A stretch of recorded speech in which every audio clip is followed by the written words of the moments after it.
예수님을 따라다녔던 많은 사람들 중에서 우리는 12명의 제자들만 기억할 때가 참 많아요.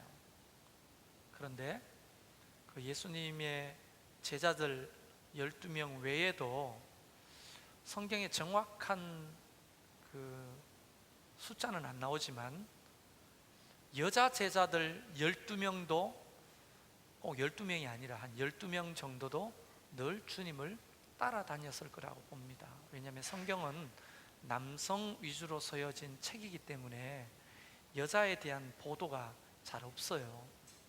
그러나 여러 가지 정황으로 볼 때 예수님의 제자는 남자만 있었던 게 아니고 여자들도 있었다는 것이 분명한 사실입니다. 그런데 그 주님을 따랐던 여자 제자들은 대표적인 인물이 여러분 알듯이 막달라 마리아 같은 사람이죠. 물론 남자 제자들도 예수님의 은혜를 입고 생업을 포기하고 주님을 따라왔으나 예수님을 따랐던 여자 제자들은 제자라고 표현도 안 하고 사도들이라고 표현도 안 하지만 그들은 분명히 제자였습니다. 네, 참 말할 수 없는 엄청난 은혜를 입고 주님을 따랐던 사람이죠.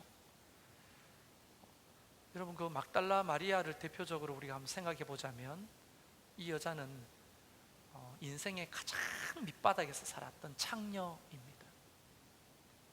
그리고 그 상처가 얼마나 깊었던지 그 상처에 귀신이 들어왔는데 성경에는 7 귀신이 들렸던 여자였다, 그렇게 기록합니다. 한번 생각해 보세요. 인생의 가장 밑바닥에서 7 귀신이 들려가지고 처참하게 살던 그 막달라 마리아가 예수 그리스도를 만나고 삶이 바뀌었습니다. 창녀의 삶을 포기하고 몸을 팔면서 모았던 전 재산인 향유 옥합을 주님의 발에 쏟아버리고는 주님을 따르기 시작했던 거죠. 아마 주님을 따랐던 많은 사람들 중에 그 감정과 생각이 사뭇 다를 겁니다. 막달라 마리아는. 그리고 요한나라고 하는 여자도 있죠. 구스의 아내 요한나입니다. 지체 높은 귀족의 아내였죠. 대골 같은 집에 살았어요. 남들이 잊지 못하는 명품 옷을 걸치고 몸종을 거느리고 살았으나 몸은 병들어서 점점 죽어가고 있었습니다. 돈이 있으니까 오늘날로 말하면 이 병원 저 병원 다 다녀보고 용하다는 의사들 다 만나봤지만 그 병을 고칠 수가 없었습니다. 근데 예수님을 만나고 그 병이 씻은 듯이 나았어요. 그때 이 여자는 사는 게 아니었는데 내가 이렇게 병 고침을 받고 예수님을 만나니 그런 궁궐 같은 집이 인생의 전부가 아니구나. 사람들이 그렇게 부러워하는 명품 옷을 걸치고 절절절 끌리는 그런 자색 옷을 입고 사는 게 대수가 아니구나 하고 주님을 쫓아다니며 자기가 가진 재산을 털어서 주님이 하시는 사역에 밥을 갖다 대고 또 필요한 헌금을 갖다 대면서 주님을 쫓았던 제자입니다. 이렇게 모인 여자들이 예수님이 가는 곳곳마다 따라다니면서 음식으로 섬기고 필요한 물건들을 사가지고 나르고, 그런데 그래서 우리가 이제 미루어 짐작컨대 예수님을 따라다녔던 12명의 남자 제자들 뿐 아니라 가는 곳곳마다 그 12명의 거의 비건가는 그런 여자 제자들도 따라다니면서 헌신한 거예요. 그래서 그냥 제 생각입니다만은 예수님이 어디로 옮길 때마다 12명 플러스 예수님 13명만 다닌 게 아니라 적어도 20몇 명이 모여 다닌 거죠. 그렇게 볼 수가 있는 겁니다. 그런데 갈릴리에서부터 예수님을 따라왔어요. 그런데 예수님이 입성하실 때만 해도 너무나 좋았습니다. 사람들이 막 겉옷을 벗어가지고 그 앞에 깔고 종려 가지를 꺾어다가 호산나 호산나 다윗의 자손이여 우리를 구원하소서 찬양을 하고, 그때 주님을 따랐던, 모든 것을 버리고 주님을 따랐던 남녀 제자들이 정말 이런 기쁨이 있구나 우리에게. 주님을 3년 동안 따라다녔던 이제 결실과 보람을 느끼고, 그런데 오자마자 그 분위기는 반짝하고 끝나버리더니, 아니 갑자기 죄수의 몸이 돼가지고 이쪽 저쪽으로 끌려다니는데 제자들은 기대했을 거예요. 물고기 2마리 보리떡 5개로 5,000명을 먹였던 그 능력으로 저들을 제압하실 거라고 생각했어요. 죽은 자를 살리고 물 위로 걸어오셨던 그 예수님의 그 신적 능력을 가지고 그 빌라도나 그 종교 지도자들, 탐관 오리들을 단번에 제압하고 하나님이 메시아로서, 유대인의 왕으로서 등극하실 거라고 기대했어요. 근데 그분은 조롱과 수모를 당하는데 끔찍하리만큼 그렇게 무력하게 당합니다. 제사장의 뜰에서 채찍을 맞을 때는 차마 눈 뜨고 볼 수가 없었습니다. 베드로는 가장 가까이에서 오른팔 역할을 했던 그 베드로는 주님을 3번씩이나 부인하고 도망가 버렸습니다. 급기야 예수님은 너무나 무력하게 아무런 힘도 못 써보고 제수돈이나 달리는 그 나무 십자가에 못 박혀 죽으신 거예요. 그것도 6시간 만에 운명합니다. 물과 피를 다 쏟으시고. 여러분, 그것을 지켜본 이 제자들의 심정이 어떨까요?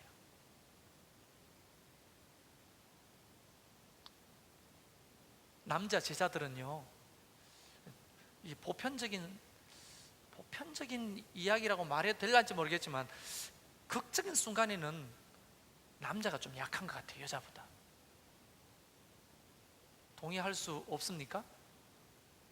극적인 순간에는 남자들이 여자보다 좀 약한 것 같아요. 저를 봐도 그렇고.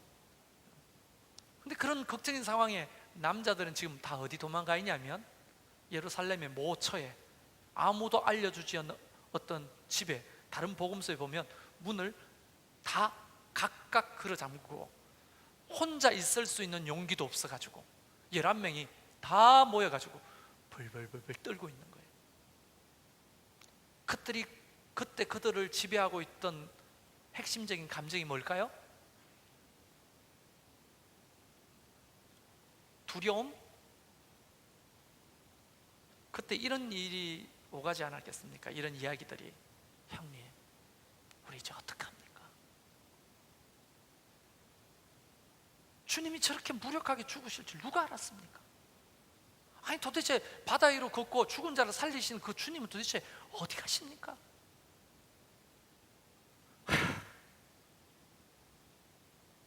여러분, 큰 소리로도 말 못했을 거예요. 형님, 어떡합니까?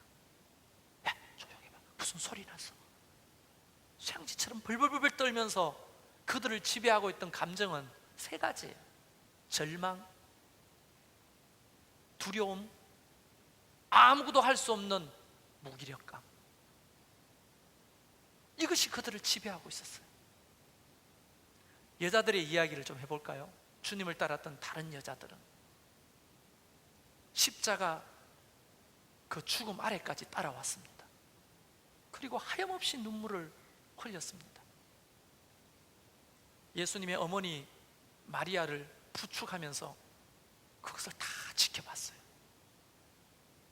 그런데 예수님이 너무나 무력하게 돌아가시고, 아리마대 요셉이라는 사람이 공의 의원인데 빌라도에 가서 예수님의 시신을 달라고 당돌하게 이야기하더니 죽은 예수님의 시신을 가져다가 자기가 묻힐 새로운 무덤에 예수님을 안장합니다. 그런데 조건이 있었어요. 시신을 내어주지만 이 시신을 제자들이 훔쳐가서 예수님이 살아났다고 헛소리할까 봐 로마 군병들을 그 그 무덤 앞에 지키게 하고 임봉을 합니다. 문을 열지 못하도록. 근데 막달라 마리아와 다른 여자들이 그것을 멀찌감치서 지켜보면서 울면서, 언니, 예수님의 시신에 향품이라도 발라드려야 되는데 이렇게 보낼 수는 없다고. 그러니까 최고 맏언니가 누구였는지 모르겠습니다만은 여자 제자들 중에 수제자쯤으로 보이는 막달라 마리아가 아마 그랬을 것 같아요. 우리 안식일 지나면 무덤에 가서 로마 군인들한테 한번 부탁을 해보자. 다른 거 아니라고. 지켜보는 데서 예수님의 시신에 향품이라도 발라드리자. 왜냐하면 그것이 그때 유대인들의 굉장히 중요한 의식이거든요. 죽은 사람의 몸에 향유를 발라드리는 그 장례를 하는 거죠. 안식일에는 못하고 안식일이 지난 이제 새벽 미명에 여자들이 향품을 가지고 삼삼오오 모여서 무덤으로 갑니다. 여러분, 그 무덤이 얼마나 무서운 데인 줄 아십니까? 이스라엘 가보신 분은 알겠지만 이 이스라엘 성전이 이렇게 있잖아요. 성이, 예루살렘 성이 이렇게 있으면 동편 골짜기가 흰놈의 골짜기인데 그 건너편이 감람산입니다. 그 감람산에 가면 지금도 빼곡하게 공동묘지가 들어차 있어요. 메시아가 아직도 안 왔다고 유대인들은 믿기 때문에 오시면 가장 먼저 부활할 거라고 생각하고 가장 가까운 데인데, 거기 요만한 사람 눕는 한 평 남짓한 땅이 1억이 넘는데 1억. 거기는 그때나 지금이나 무덤이 성 밖에 있기 때문에 여러분, 성 밖은 광야입니다. 광야, 유대 광야. 사람이 살지 않는 아주 무서운 곳이에요. 무덤은 대부분 성 밖에 있었거든요. 여자 제자들이 향품을 가슴에 품고 그 새벽에 해도 뜨지 않은데 로마 병정단한테 부탁해 볼 거라고 무덤으로 간 겁니다. 아니, 갔는데 그 가면서 무슨 얘기를 했을까요? 언니, 무덤을 열어줄까요? 우리는 이제 어떻게 해야 되죠? 시신에 향품을 바르고는 우리는 어디로 가야 되는 거예요? 사실상 막달라 마리아나 요한나나 다른 마리아들도 대부분 그들이 가지고 있는 어떤 핵심적인 감정은 남자 제자들과 다르지 않다고 봅니다. 절망과 그리고 두려움과 어떻게 해야 될지 모르는 무기력. 여러분, 이게 2000년 전에 제자들만의 이야기인가요? 우리는 예수 그리스도를 믿는다고 하지만 우리를 지배하고 있는 그 절망, 삶에 대한 두려움, 무기력 다르지 않다고 보는 겁니다. 그런데 어쨌든 이 여제자들은 무덤에 가가지고 자, 한번 부탁해 볼까라고 서로 의지해서, 여자들이 주로 그 나라나 우리나라나 밤길 걸을 때는 팔짱 끼고 다니는 거 마찬가지인 것 같아요. 제가 상상할 때 이렇게 팔짱을 끼고 무서워가지고 무덤으로 가는데, 아니 무덤 앞에 보니까 도론 굴러서 열려있고 그 무덤 앞에 지키던 병사들은 죽은 것처럼 쓰러져 있는 거예요. 깜짝 놀라서 막달라 마리아가 무덤 안으로 뛰어들어가 봤더니 예수님의 시체가 없는 겁니다. 오늘 본문에 보면 이로 인하여 근심할 때 라고 되어 있는데, 이 근심할 때라고 하는 헬라 단어가 언제 사용되냐면, 저보고 직역을 하라면 이렇게 번역하고 싶어요. 놀라 자빠졌다는 겁니다. 놀라 자빠져, 깜짝 놀라 자빠질 정도로 놀랐다는 거예요. 예수님의 시체가 없으니까.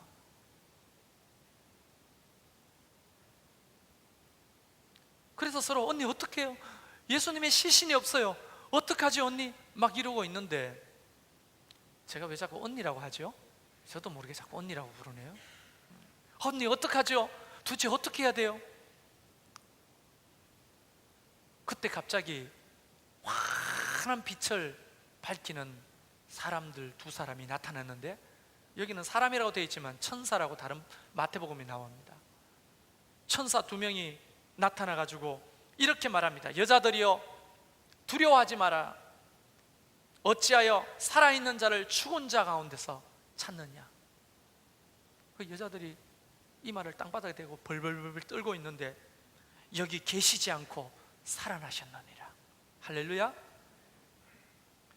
그러면서 이렇게 말합니다. 갈릴리에 계실 때 너희에게 하신 말씀을 기억해보라. 그때 이마를 땅바닥에 대고 벌벌벌 떨면서 무슨 말씀을 기억하라는 거야? 여러분, 갈릴리에 계실 때 예수님이 뭐 설교하신 게 한두 번입니까? 3년 동안 들었던 말씀이 얼마나 많습니까? 기억도 못하고 무슨 말씀을 기억하라는 거야? 하고 있는데 갑자기 그 천사가 이렇게 딱 집어 말씀하십니다. 이러시기를, 인자가 죄인의 손에 넘겨져 십자가에 못 박히고 제3일에 다시 살아나야 하리라 하지 않았느냐?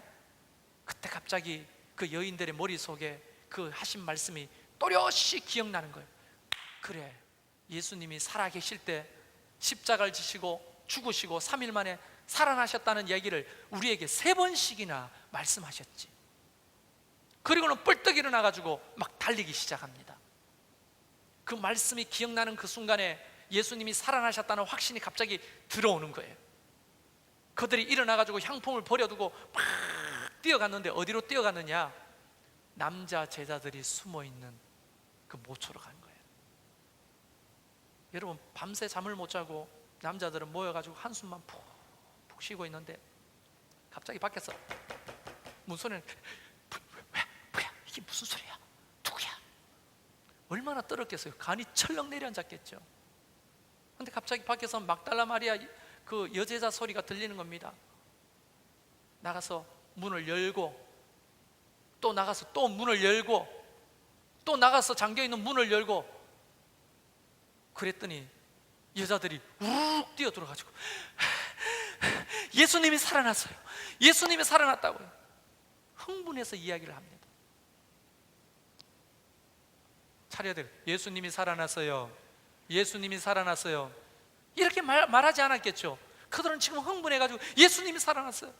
베드로를 붙들고 예수님이 살아났어요. 흥분하면서 이야기했더니 이 11사도, 이 사람들이 11절에 사도들은 그들의 말이 허탄한 듯이 들려 믿지 아니하니. 허탄하다는 건 뭡니까? 황당무계하다는 거예요. 살아났다는 얘기를 듣는 순간에 11명의 제자들은 하나같이 다 얘들이 너무 충격받아가 미쳤구나 이제. 응? 너무 충격받아가 미쳤다고 생각. 여러분, 얼마나 흥분했겠어요.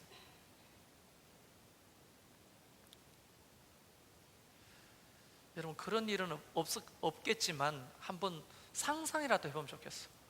세월호 참사가 일어난 지 벌써 1년이 다가옵니다. 4월 16일이면 1년째인데 지금 정부는 세월호 특별법 시행령을 발표해가지고 도리어 세월호 유가족들을 너무 마음 아프게 합니다.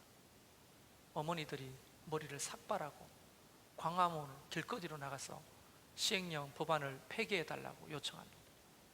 그 시행령 법안이라는 게 가만히 읽어봤더니 황당무계한 거예요. 사실 세월호를 인양하는 거에 대한 약속도 없고 정확한 조사를 해야 되는데 조사도 제대로 안 하고 도리어 먼저 선수를 치는 게 얼마 보상해 주겠다, 이걸로 그 조사를 물타기 하려고 하는 정부에 대해서 분노가 생기는 거예요. 그들이 원하는 거는 매덕의 돈이 아니고 진상조사를 정확하게 하고 빨리 인양을 해라는 거예요. 아직 돌아오지 못한 아이들의 시신이 그 배에 있을 수 있으니까. 목사님 너무 정치적인 발언을 얘기하시네. 여러분, 그 프란시스코 교황이 뭐라고 하셨습니까? 고통 앞에는 중립이 없는 거예요. 이게 무슨 정치와 무슨 상관이 있어요 이게? 여러분의 아들, 딸이면 안 그러겠어요? 근데 여기서 한번 상상이라도 해보자고요. 근데 그 돌아오지 못한 아이 중에 한 명이 인양을 했는데 시신이 없는 거예요. 다른 시신을 다 했는데 그 아이가 없는 거예요. 시신이. 알고 봤더니 그 아이가 죽은 게 아니고 처음에 구조할 때 그 명단에서 빠져가지고 다른데 지금 살아가지고 코마 상태로, 의식불명 상태로 병원에 누워있다고 합시다. 그걸 여러분이 부모라면 그걸 안다면 그때 느낌은 어떨까요? 우리 애가 살았다는 얘기를 들었을 때 그 느낌이 어떨까요? 여러분, 세월호 그 유가족들을 우리가 좀 미루어 짐작한데 짐작도 못하죠. 그 사람들이 어떻게 살았습니까? 여러분, 안산 단원고 그 주변은요, 가난한 사람들이 참 많습니다. 생계형 작은 가게를 하는 사람들부터 시작해가지고 하루 벌어 하루 먹는 일일 노동자들과 박봉에 시달리는 그 부모들이 뭐 보고 살았겠어요? 그 아이들이 커가는 걸 보고 이런 생각을 하지 않았겠어요? 열심히 땀 흘려 일해가지고 우리 아이들 공부시켜가지고 얘들 때는 이 가난을 대물려 주지 않았으면 좋겠다. 우리 팔자대로 살지 말고 너희는 더 좋은 팔자로 살아라.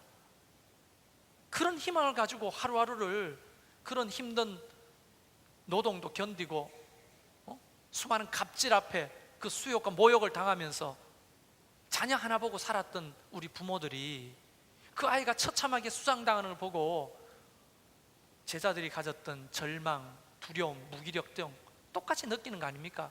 그 와중에 죽었던 아이가 살아있다는 소식을 들었다면 그 기분이 어떻겠냐고요.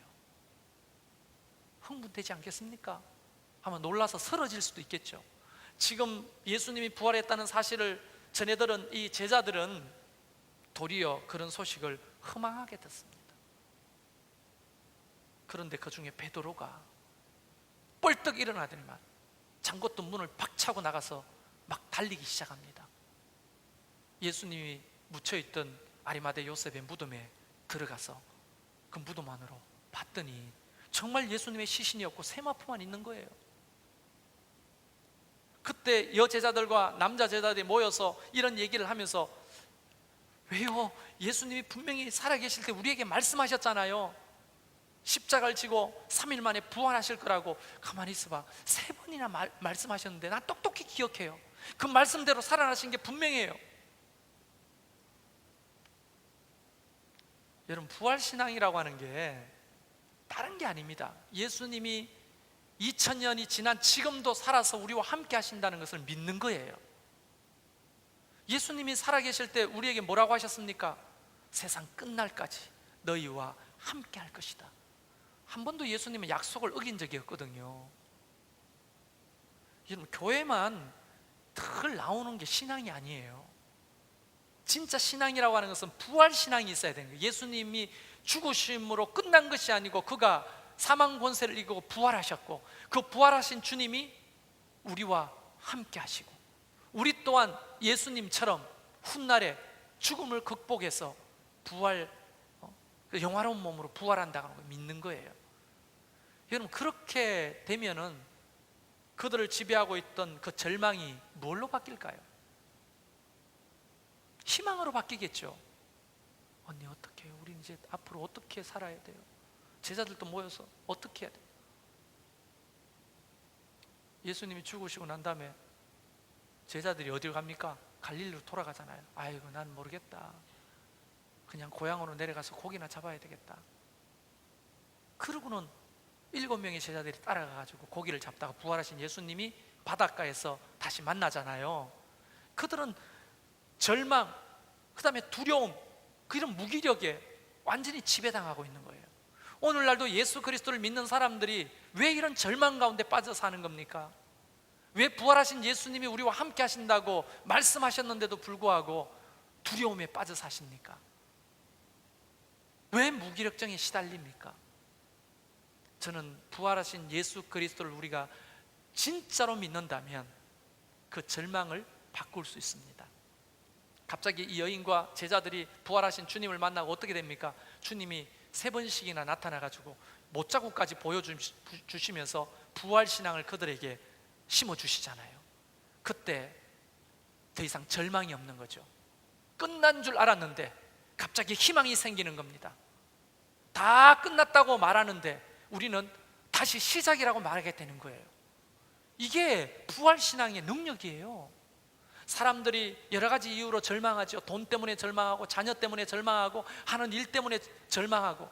그러나 진짜 부활하신 예수 그리스도를 믿는 그 신앙을 가지면 그 절망 속에서 그럼에도 불구하고 부활하신 주님이 나와 함께 하심으로 생기는 희망이 있는 거예요. 할렐루야. 그럼 동시에 그 두려움이 변하여 담력이 되는 거죠. 담대함. 벌벌벌 떨고 있던 그 제자들을 생각해 보세요.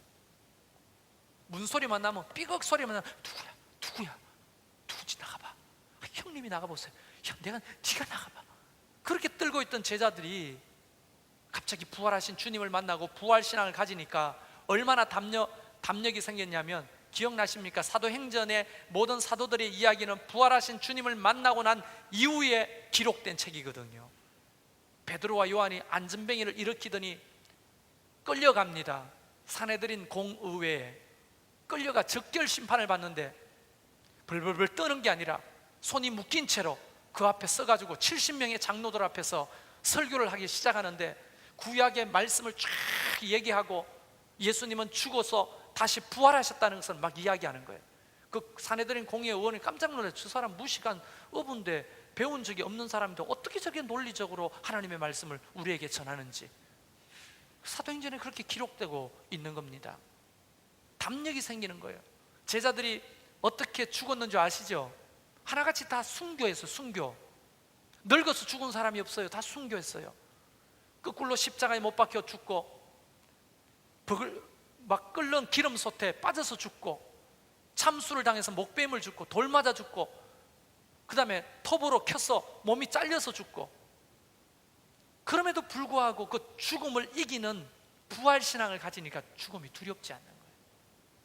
죽음은 관문에 불과한 거죠. 아이가 태어날 때 엄마 뱃속에서 나오는 것처럼, 죽음은 우리가 영화로운 몸으로 주님처럼 부활한다고 하는 믿는 믿음을 가지기 때문에 죽음도 극복하게 되는 거예요. 여러분, 여기서 신천지는 좀 다릅니다. 신천지가 얼마나 두려움에 빠져 있는 사람이냐면, 그들이 왜 악착같이 전도하려고 하는 줄 알아요? 죽는 게 두려웠어요. 왜? 그들이 가리키는 교리는 몸이 죽지 않고 영생한다는 걸 가리키거든요. 14만 4천 명이 다 채워지면 내가 몸이 죽지 않고 영생한다는 거예요. 제가 생명의 삶에도 이야기했지만, 우리 이만희 할아버지께서 만약 저처럼 40, 50대 중년의 몸으로 계속 80이 됐는데도 계속 있다면 영생불사를 좀 믿겠어요. 근데 그분 옛날 30대 사진하고 40대 사진하고 지금 80대 사진하고 계속 지금 연재가 되는데 보니까 이렇게 하다가 이렇게 되다가 머리가 다 빠져가지고 이제 할아버지가 되는 거죠. 그 말은 그들의 세포가 점점점 죽어가고 있다는 증거 아닙니까?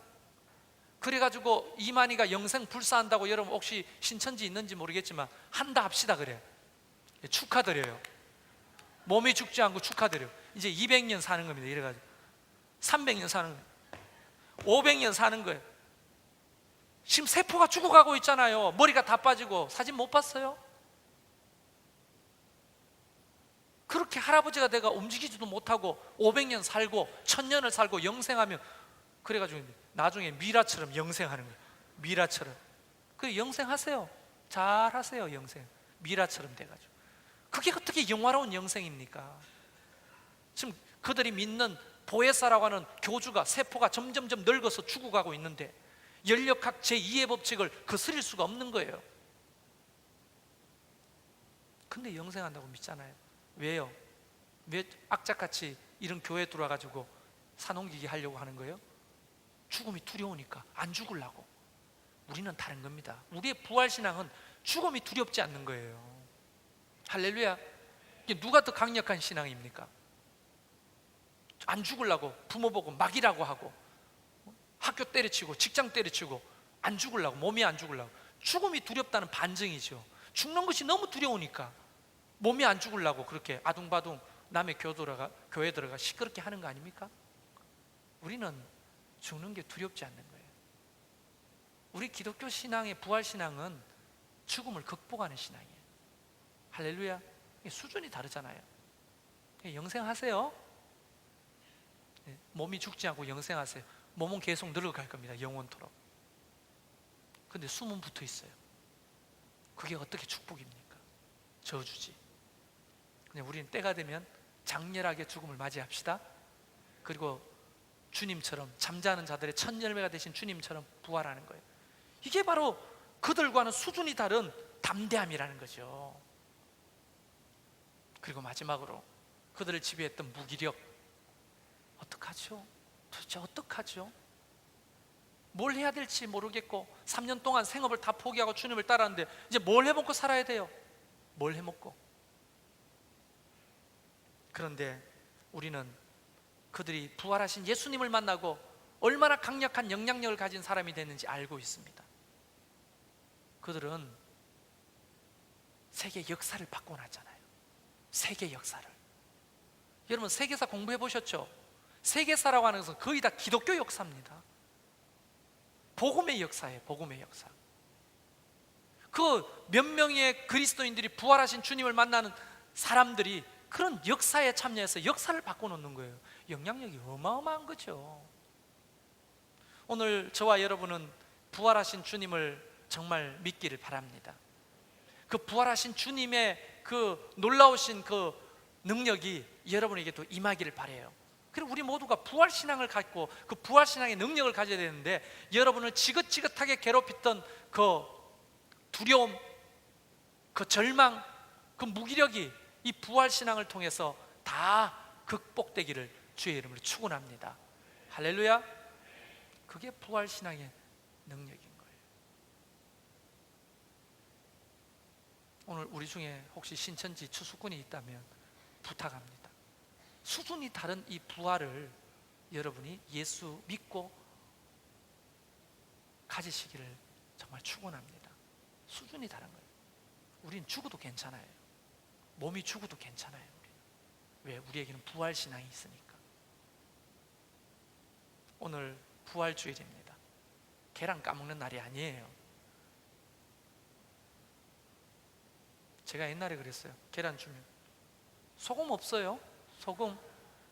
나는 김치 없이 라면 먹는 거하고 소금 없이 계란 먹는 거 제일 싫어하거든요. 자꾸만 이 계란 주면 소금을 찾게 돼요. 오늘도 처음부터 케이스에 나갔다면 여러분 계란 주는데 소금은 준비 못했습니다.